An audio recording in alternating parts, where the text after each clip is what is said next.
I never knew how quickly a life could unravel until the day I found my garage door mysteriously open and my tools rearranged. That was the first sign of the bizarre nightmare to come, one that would pit me against the most determined HOA enforcer I'd ever encountered. My name is Xavier Keller, and until 6 months ago, I was living what most would consider a perfectly ordinary life. I'd moved to Oakridge Estates in Phoenix, Arizona, after landing a remote software development position that finally allowed me to escape the cramped apartment living of San Francisco. The neighborhood was pristine, almost too pristine, with its matching mailboxes and regulation lawn heights, but the 3-bedroom ranch-style house with an oversized garage was perfect for my needs. As someone who restores vintage motorcycles as a hobby, that garage was the main selling point. I'd converted half of it into a workshop, complete with specialized tools that had taken years to collect. The other half housed my pride and joy, a 1975 Honda CB 750 I was rebuilding from the ground up. My first encounter with Patricia Wilson, our HOA president, was during my second week in the neighborhood. She appeared at my door clutching a clipboard, her bleach blonde hair cut in that distinctive angled bob that seemed mandatory for women of her position. "Mr. Keller," she said, not bothering with introductions, "your garbage bin was left at the curb past 7 p.m. yesterday. Section 8, Paragraph 3 of our community guidelines clearly states all waste receptacles must be removed from street view within 4 hours of collection." I apologized, explaining I'd been on a work call that ran late. Patricia, or Trish as she insisted the neighbors call her, though I never would made a show of noting this on her clipboard. "First offense is a warning," she said, her thin lips barely moving. "Second is a $50 fine. Third is $150. I trust this won't become a pattern." I assured her it wouldn't, thinking this was just a typical, if overzealous, HOA interaction. I had no idea that within months I'd be rigging booby traps to catch this woman breaking into my property. The trouble began in earnest when I started working on the Honda. The garage door would be open while I worked, which apparently gave Trish the impression she had the right to inspect my activities. She'd walk by, slowing to peer in, sometimes stopping altogether. "Mr. Keller," she called one Saturday afternoon as I was disassembling the carburetor, "residential properties are not zoned for commercial activities." I looked up, confused. "I'm not running a business. This is my hobby."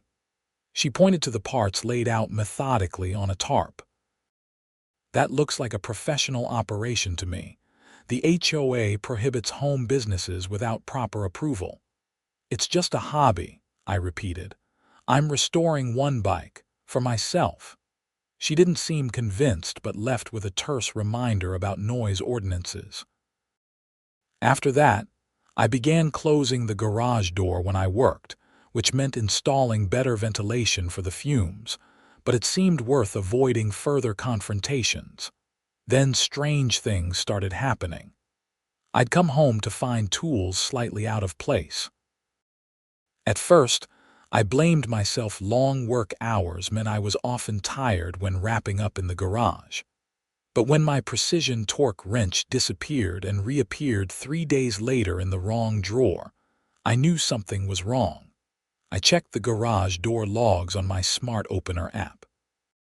There were openings. I couldn't account for brief periods when the door had been activated while I was at the grocery store or out for a run. The violation notices also began appearing with suspicious regularity. One for improperly stored materials visible through garage windows, my organized parts shelves.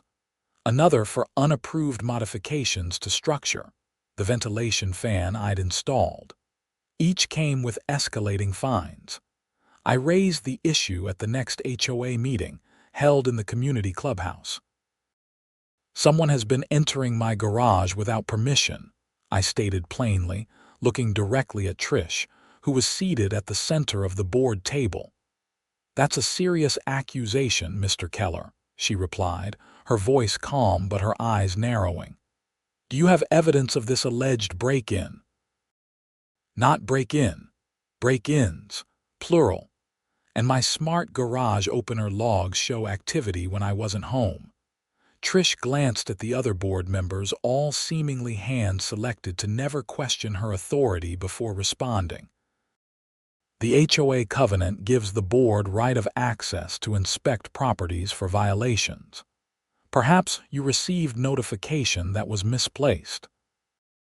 You need to provide 48 hours written notice before entering any property," I countered, having thoroughly read the HOA guidelines after the first few encounters. "I've received no such notices." Harold Bennett, the elderly treasurer who always wore bow ties, cleared his throat. "Perhaps there's been a misunderstanding. We'll ensure all proper procedures are followed in the future." I left the meeting unsatisfied, and the violations continued. I installed a basic security camera inside my garage, positioned to capture the door and most of my workshop area. 2 days later, it had been unplugged. That was when I knew I was dealing with something beyond normal HOA overzealousness. Trish Wilson wasn't just enforcing rules, she was deliberately targeting me. But I needed proof. The next weekend, I went to the hardware store and purchased several items: a motion sensor, a can of washable bright pink paint, plastic sheeting, and a simple pressure plate switch. I spent Sunday creating what looked like an innocent shelf above the interior garage door that concealed a carefully balanced paint container. If someone opened the door without deactivating the hidden switch I'd installed, they'd receive a very conspicuous pink shower. I added plastic sheeting strategically around my workbench to protect my tools and projects. To anyone casually glancing in, it would look like I was just being careful about paint splatter from my restoration work. On Monday morning, I left for a coffee shop as usual but returned home unexpectedly at 11 a.m., parking down the street and approaching my house from the neighbor's side yard. As I suspected, a familiar silver Lexus SUV was parked 2 houses down Trish's vehicle. I quietly made my way to the side door of my house and entered without making a sound. Through the kitchen window that overlooked part of the driveway, I could see my garage door was closed, but the side entrance door to the garage was slightly ajar. I held my breath and listened. The faint sound of drawers opening and closing confirmed my suspicions. Someone was in my garage, going through my things again. I crept closer to the interior door that connected the house to the garage, my heart pounding. Just as I reached for the handle, I heard a startled yelp followed by a crash. My trap had worked. I flung open the door to find Trish Wilson standing in my garage, dripping with bright pink paint. Her beige pantsuit was ruined, her face and hair covered in splotches of neon pink. She held a camera in one hand and one of my tool drawers was open beside her. "What is the meaning of this?" she shrieked, pink droplets flying from her lips as she spoke. "I could ask you the same thing," I replied calmly, phone in hand, already recording. "You're trespassing in my garage. Again." "I am conducting an inspection." She tried to maintain her authoritative tone, but it's hard to look dignified when you're covered head to toe in pink paint, without notice, without permission, and apparently taking photos of my personal property. I nodded toward the camera in her hand. "That's breaking and entering, Trish. That's Mrs. Wilson to you," she snapped. "And the HOA has broad authority to—" "Not this broad," I interrupted. "You unplugged my security camera last time. Why would you do that if this was a legitimate inspection?" She tried to straighten her paint-soaked jacket. "I'm leaving now, and you can expect a significant fine for this. This assault—" "It wasn't an assault. It was a security measure to identify an intruder, which worked perfectly, and you're not going anywhere yet. I held up my phone. The police are on their way. Her eyes widened. The police? Don't be ridiculous. This is an HOA matter. Breaking and entering is a criminal matter, I corrected her.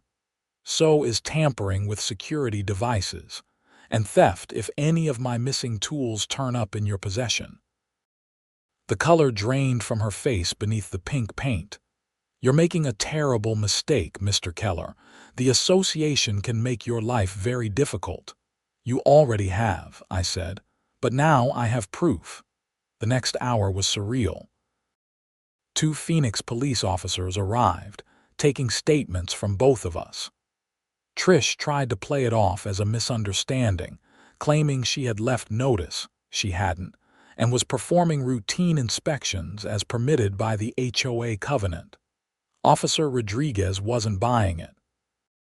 Madam, even if the HOA gives you inspection rights, which we'd need to verify, you still need to provide proper notice. And tampering with security equipment is never authorized. They took photos of the scene, including the pink-painted HOA president and my rigged paint trap. I showed them my garage door logs and the tampered security camera. When they asked to see what was on Trish's camera, she initially refused, which only made her look more suspicious. When they finally reviewed the photos, they found not just pictures of my garage and motorcycle parts, but detailed images of my personal documents I kept in a file cabinet in the corner of the garage, insurance papers, the deed to my house, even bank statements. Mrs.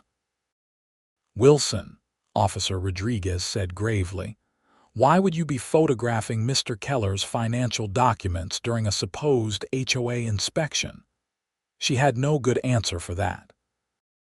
The officers took her outside to continue their discussion, and I used the opportunity to check my file cabinet more thoroughly.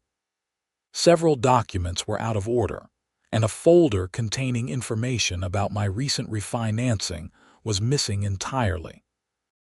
When I brought this to the officers' attention, they searched Trish's oversized purse, which she'd left on my workbench when the paint fell. Inside was my missing folder, along with a small notebook containing what appeared to be notes on several neighbors' financial situations.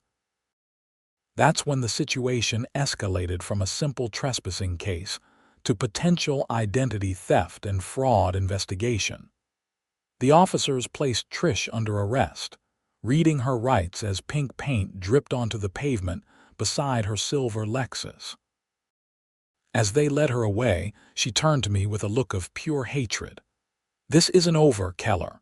The board stands behind me.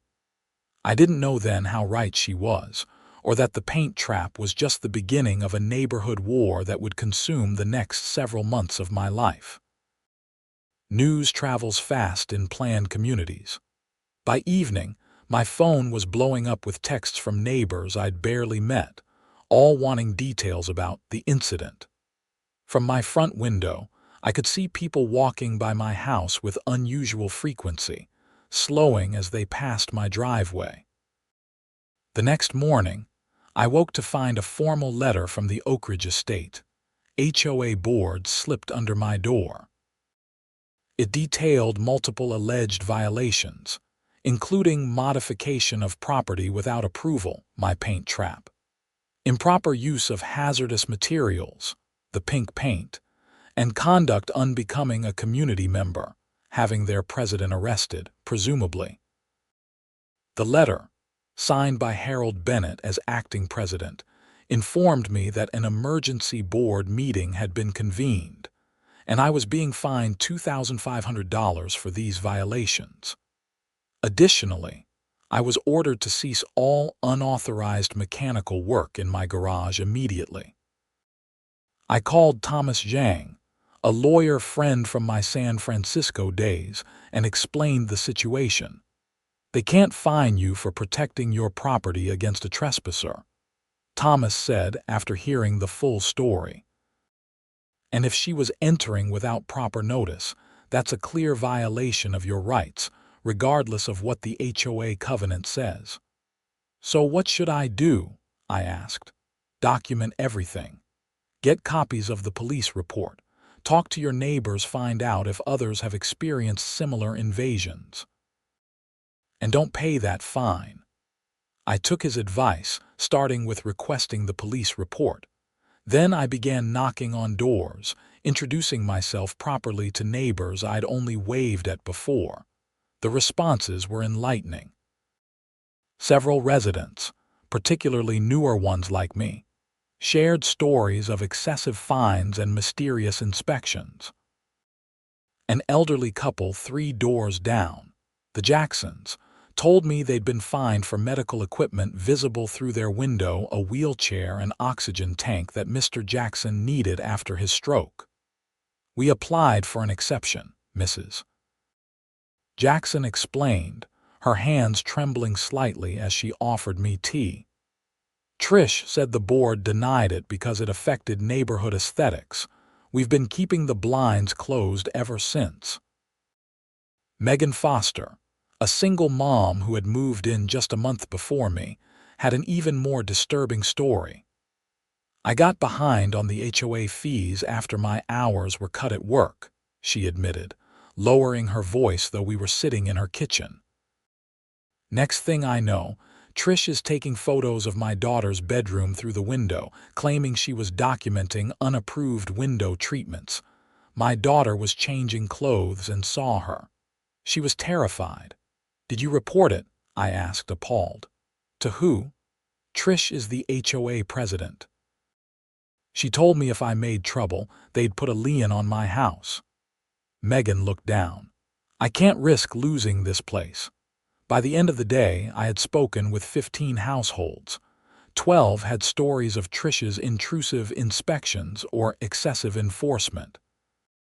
More concerning were the 3 who hinted that Trish seemed to have financial information about residents that she shouldn't have known. Timothy Reynolds, who lived on the corner, was particularly blunt. After my divorce, I was juggling some bills. Suddenly, Trish shows up offering to help me manage my finances for a fee. She knew exactly how much I owed on my car loan and when my mortgage adjustment was coming. How would she know that unless she was looking at my personal papers? I brought this information to Officer Rodriguez, who had handled Trish's arrest. He took detailed notes. We're building a case, he said cautiously. Financial crimes can be complicated to prosecute, but with multiple victims coming forward, it strengthens the investigation.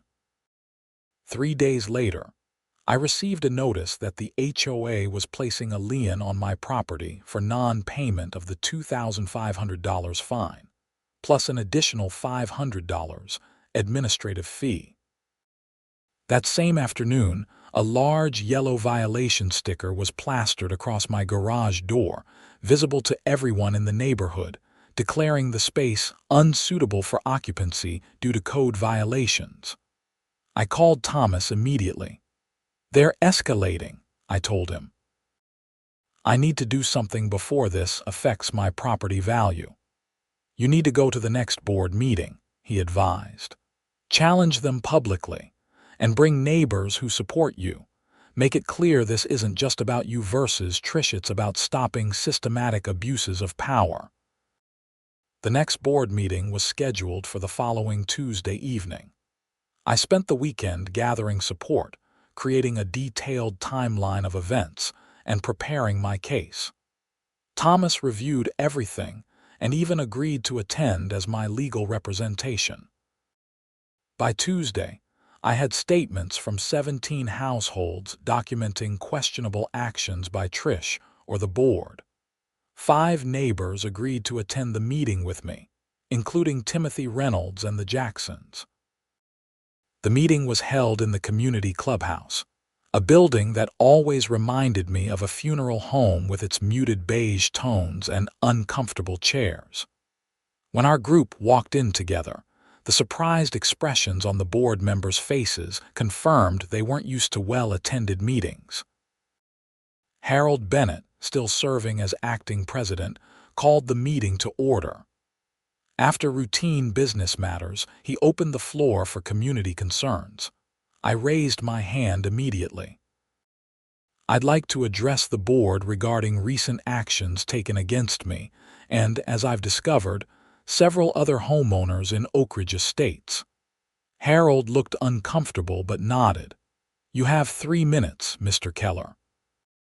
First, I began, standing to address not just the board but the entire room.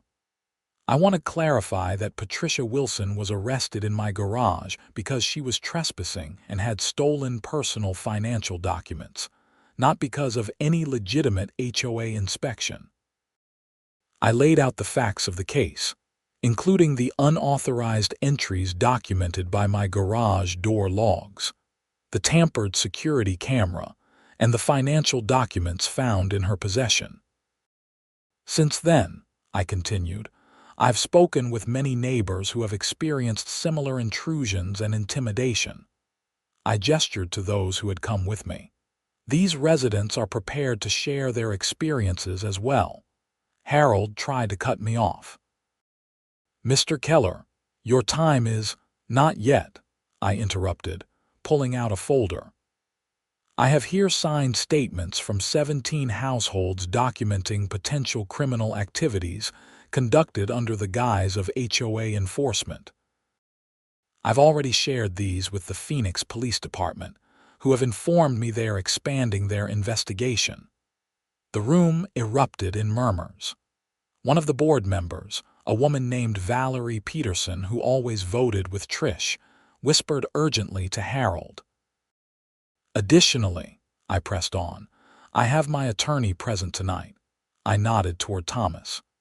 We're prepared to file a civil suit against both the HOA as an entity and individual board members who have enabled or participated in these abuses of power. Harold's face had gone pale. These are serious allegations that should be addressed privately, not in an open meeting. That's exactly the problem, Timothy Reynolds called out, standing to join me. Everything happens privately in this HOA, with no transparency or accountability. Mrs. Jackson raised her hand. My husband needs medical equipment to breathe. We were fined for having it visible through our window. Is that the kind of community we want to be? One by one, neighbors shared their experiences: excessive fines, arbitrary rule enforcement, intrusive inspections, and in several cases, indications that Trish had accessed their personal financial information. The board members looked increasingly uncomfortable as the testimonies continued. Finally, Harold attempted to regain control of the meeting. We appreciate these concerns being brought to our attention, he said stiffly. The board will need time to investigate these allegations. Thomas stood up. My client and these homeowners have already done the investigation for you. What's needed now is immediate action. Rescind all fines and liens issued under Mrs. Wilson's leadership that can't be independently verified as legitimate. Conduct an audit of HOA finances, and suspend any board member who participated in or knew about these activities. You can't dictate actions to this board, Valerie snapped. No, Thomas replied calmly, but the court can when we file for an injunction. And I suspect the police will have their own recommendations once their investigation concludes. The meeting dissolved into chaos after that, with board members huddling together while neighbors who hadn't been aware of the issues peppered us with questions. Thomas and I distributed copies of a summary document we'd prepared, outlining the patterns of abuse and the legal remedies we were pursuing. As we were leaving, Harold caught up with us in the parking lot. This doesn't have to become adversarial, he said, his bow tie slightly askew. Perhaps we can reach some compromise. This became adversarial when Trish broke into my garage, I replied, and from what I've learned, that was just the tip of the iceberg. The board wasn't aware of the extent. He began. Then the board wasn't doing its job, I cut him off. You have until the end of the week to take the actions we outlined. After that, we move forward legally. The next few weeks were intense. True to our word, Thomas filed for an injunction against the HOA when they failed to meet our deadline. The police investigation expanded, with detectives interviewing dozens of residents and executing a search warrant on both the HOA office in the clubhouse and Trish's home. What they found was shocking. Trish had maintained detailed files on over 60 households in the neighborhood, including credit scores, bank account information, mortgage details, and even medical histories. She'd been using this information not just for HOA enforcement, but apparently for a side business, helping financially vulnerable residents with high-interest loans and debt consolidation services that primarily benefited her. The case broke wide open when investigators discovered that 3 board members, including Valerie Peterson, had received kickbacks from these arrangements. They'd turned a blind eye to Trish's methods in exchange for a percentage of her profits. By the time the dust settled, Trish was facing multiple felony charges including burglary, identity theft, fraud, and operating an unlicensed lending business. Valerie and another board member were charged as accessories, while Harold and the remaining board members resigned in disgrace. The court appointed a receiver to manage the HOA temporarily until new elections could be held. All fines and liens issued during the previous 2 years were suspended pending review by an independent auditor. As for me, I became something of a reluctant neighborhood hero. The pink paint incident, as it came to be known, had cracked open a corrupt system that had been terrorizing homeowners for years. 6 months after that first confrontation in my paint-splattered garage, I found myself being nominated to serve on the new HOA board. I initially resisted. I'd moved to Oakridge Estates for peace and quiet, not community politics. But Thomas made a compelling point. If good people don't step up, the bad ones fill the vacuum, he said. Besides, you've already done the hard part by exposing the corruption. The rebuilding should be easier. I wasn't so sure about that, but I agreed to run. The election was scheduled for the following month. In the meantime, I finished restoring my Honda CB 750. The first day of spring, I rolled it out of my garage door wide open, with no fear of uninvited inspections, and took it for its inaugural ride through the neighborhood. As I cruised past the clubhouse, I noticed the old HOA sign had been taken down.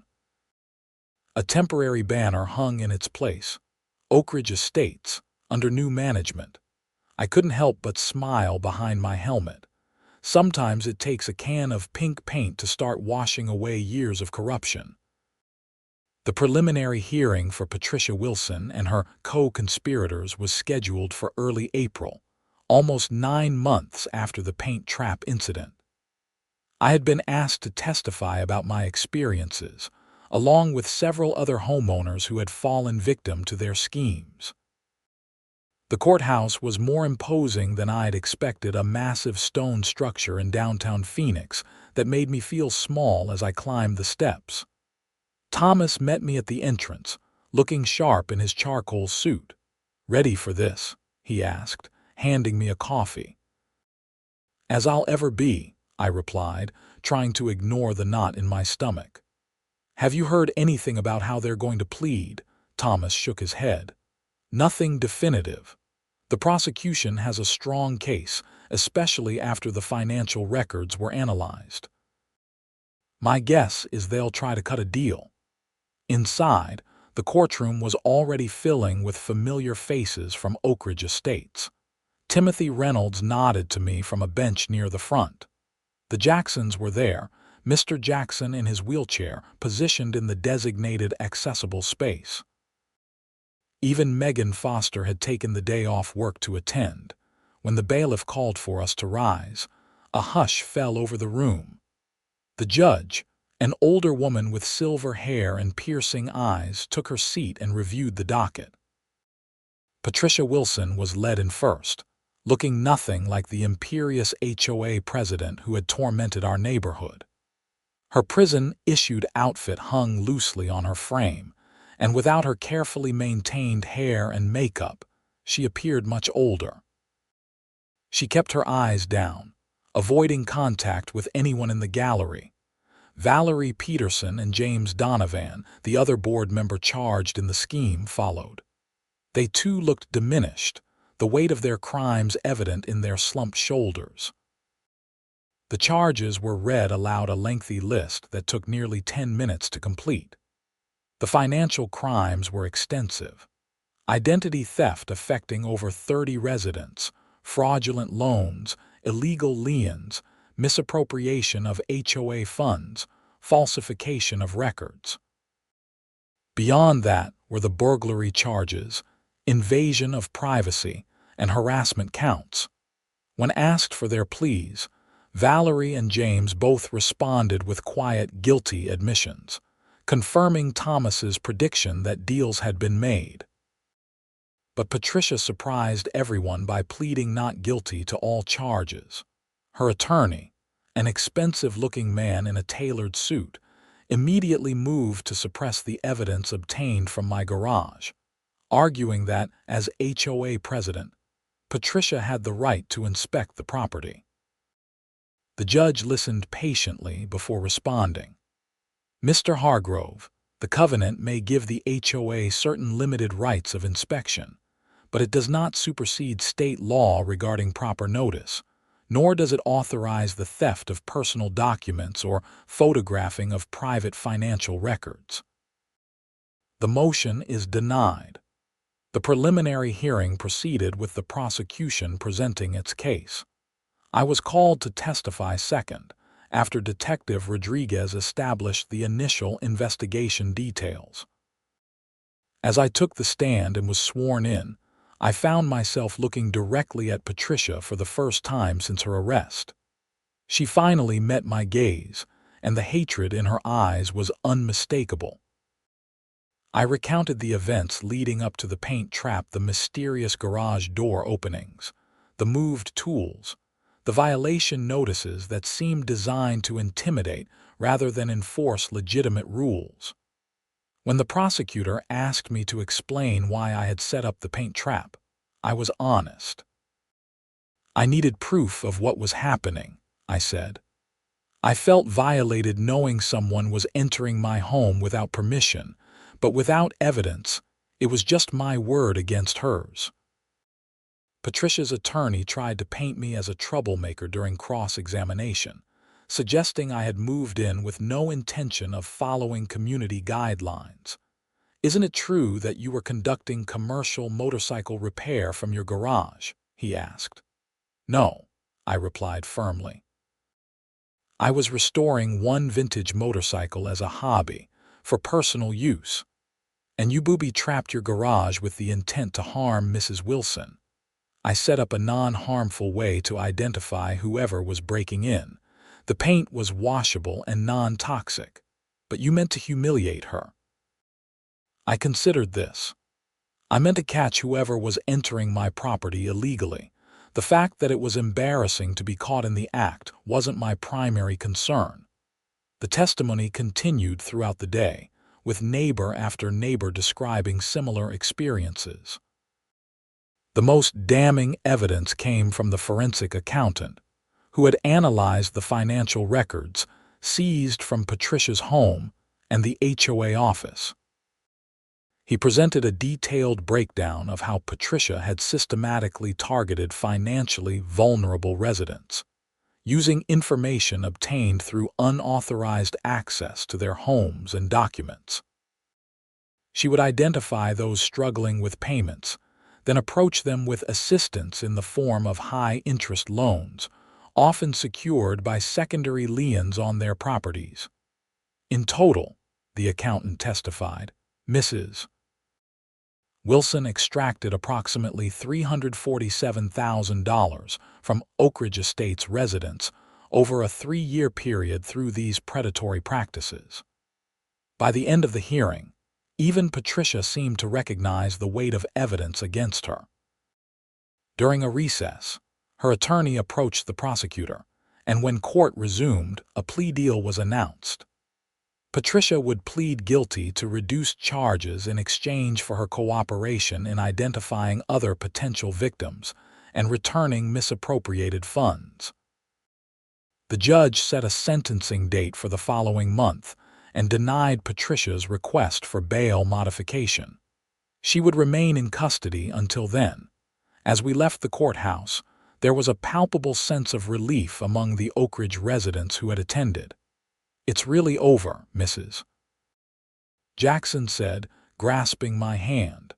"Thank you for being brave enough to stand up to her when the rest of us were too afraid." "I just happened to catch her in the act," I said, somewhat uncomfortable with being cast as the neighborhood hero. "Maybe," Timothy replied, "but you did something about it instead of just complaining. That made all the difference." The following weekend, the newly formed interim HOA committee held its first official meeting. After the scandal, the court-appointed receiver had worked with residents to establish a temporary governing structure until formal elections could be held. The meeting was held in the clubhouse, but the atmosphere couldn't have been more different from the tense, sparsely attended sessions of the past.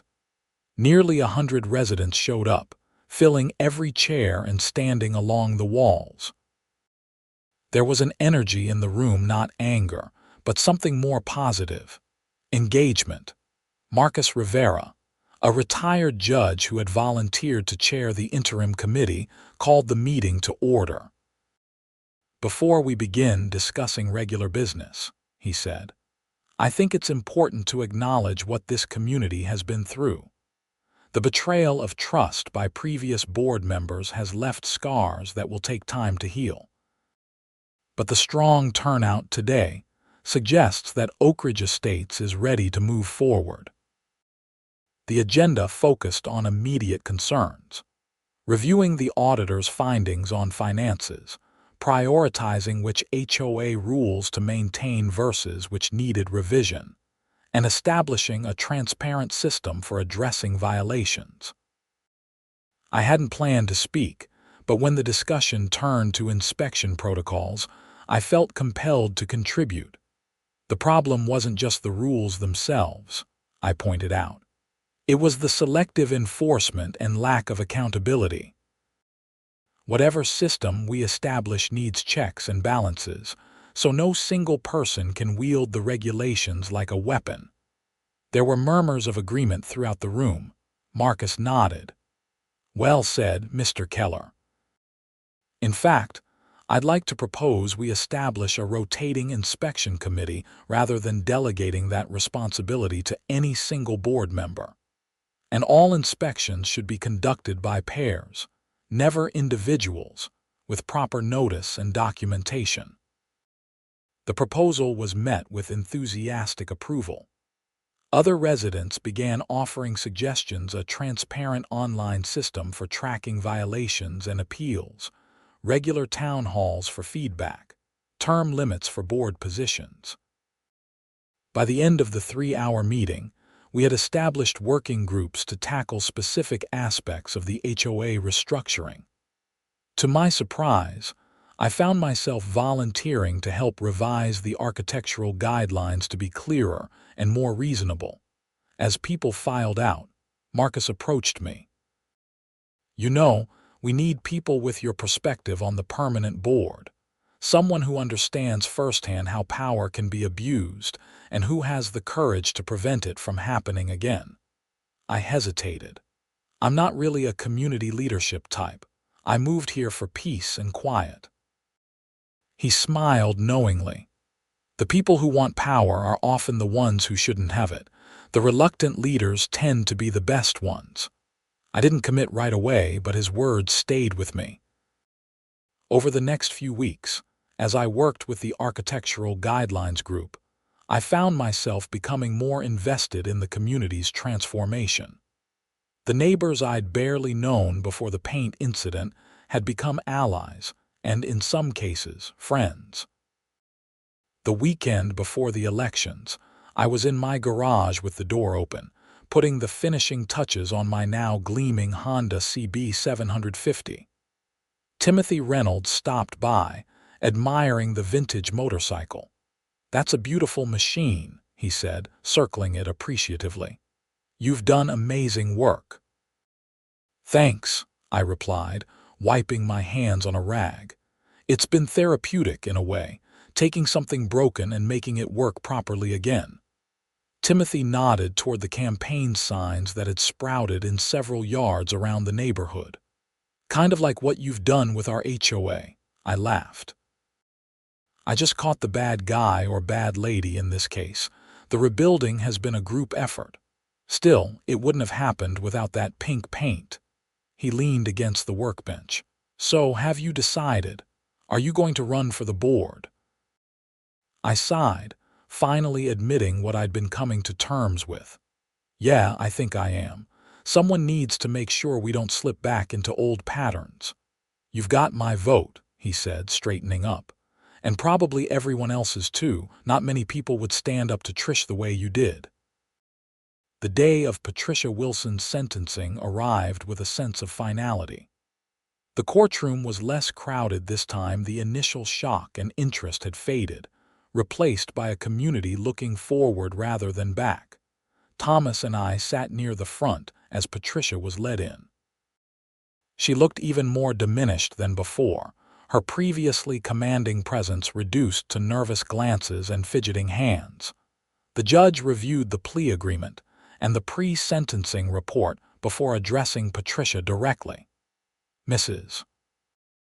Wilson, the crimes you committed represent a profound betrayal of your neighbor's trust. You used your position of authority not to serve your community, but to prey upon it. You invaded the privacy of those who had elected you to protect their interests, and you exploited their financial vulnerabilities for personal gain."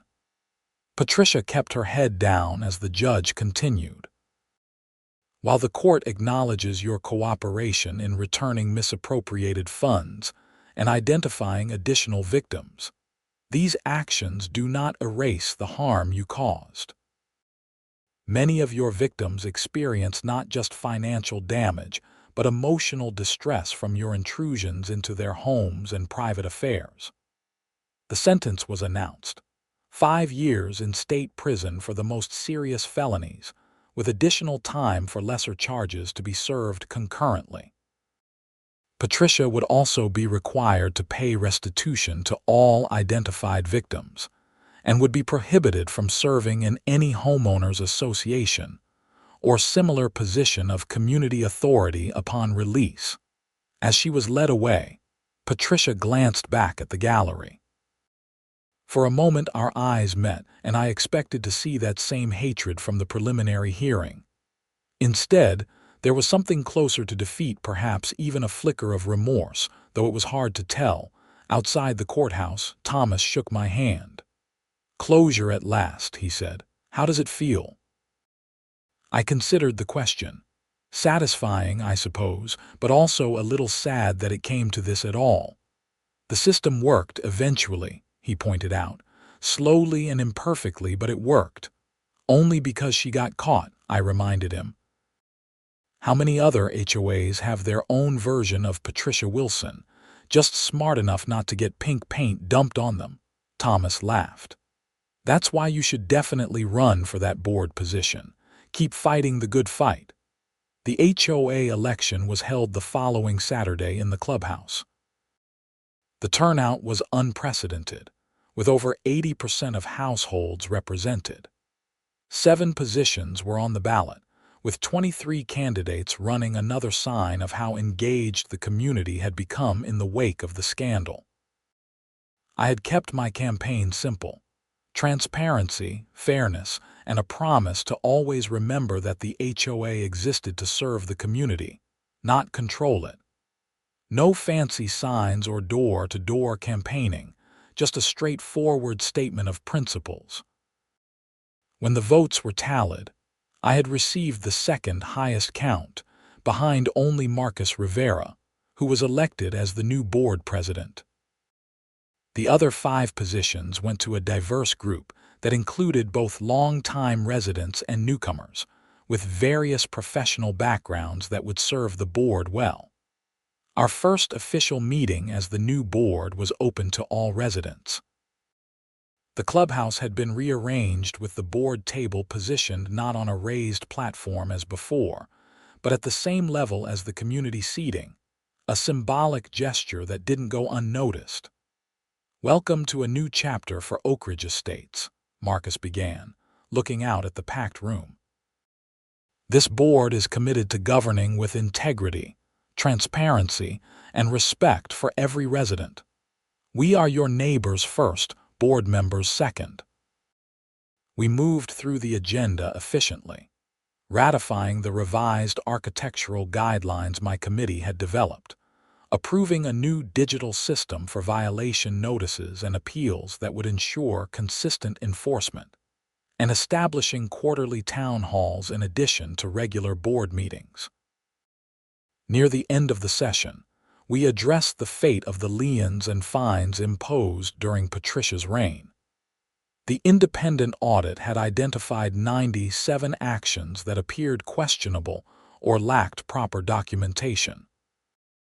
The board proposes to nullify all identified improper fines and liens, Marcus announced. Additionally, we will establish a process for residents to request review of any enforcement action taken in the past 3 years that they believe was improper, but may not have been flagged in the audit. The motion passed unanimously, both by the board and in the advisory vote we offered to all residents present. As the meeting concluded and people began to filter out, many stopped to shake my hand or offer words of encouragement. Mrs. Jackson insisted on giving me a hug. "My Harold can keep his oxygen tank by the window now," she said, her eyes bright with unshed tears. "Such a small thing to most people, but it means the world to us." After everyone had left, the new board members stayed behind to help clean up the clubhouse.